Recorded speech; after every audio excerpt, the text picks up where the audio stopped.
Okay, in this video I'm going to give you a quick little tour of the top uniforms database. It's pretty straightforward, similar to the business database. It breaks down into groups and subgroups. So if you click on the groups icon right here, you basically come to this page. A lot of these below All Schools Canada no longer are relevant to the way we market towards schools.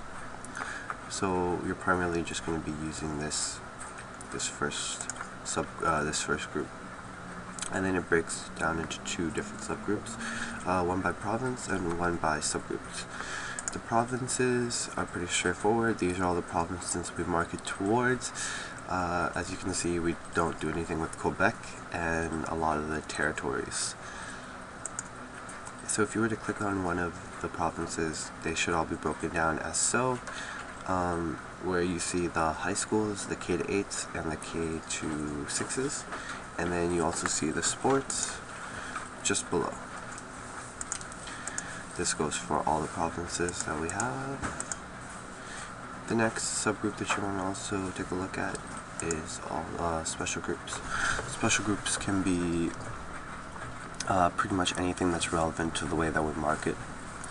As you see, there's one for all high schools, one for all K to 6, and one for all K to 8s. The high schools broken down by, once again, enrollment numbers. And then we also have them broken down in other subgroups such as color groups by mascots and things like that. We also try to, there's three primary ways that we collect data. Primarily through data miners in the Philippines. We have some co-op students do a little bit of data mining, and then we also have our calling groups. So we actually have people here that do the calling. We would like to try doing this off-site shortly.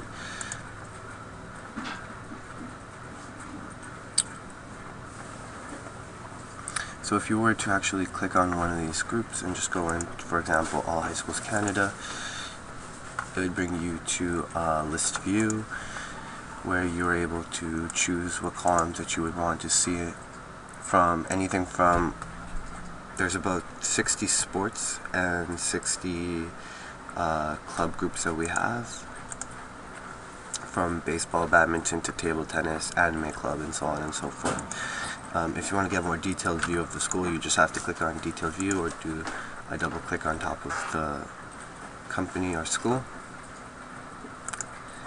and it brings you here. This is a more detailed interface. As you can see, we have, instead of in the business database we only have one thumbnail, in the schools database we have four, one for crest, and some schools have multiple logos or multiple concepts for the logos. Right here you see that we have the colors for the school, mascots, short names, all the basic information that's necessary to just add a quick view if you were to pop up all the things that you need to know relatively quickly.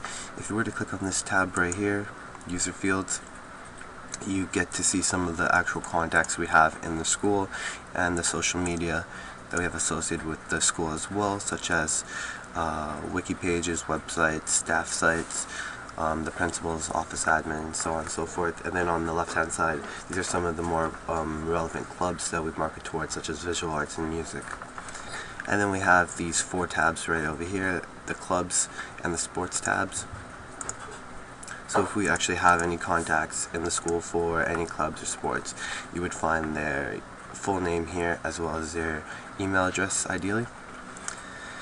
And the final tab that I'm going to quickly highlight is the Documents tab, where you should find, if we do have the school's logo vectorized, you will find it in this grid document. It's slightly different compared to the businesses, where 10 schools share one Corel document, when the business is only one company has a Corel document, as you can see. Alright, thank you very much and have a great day.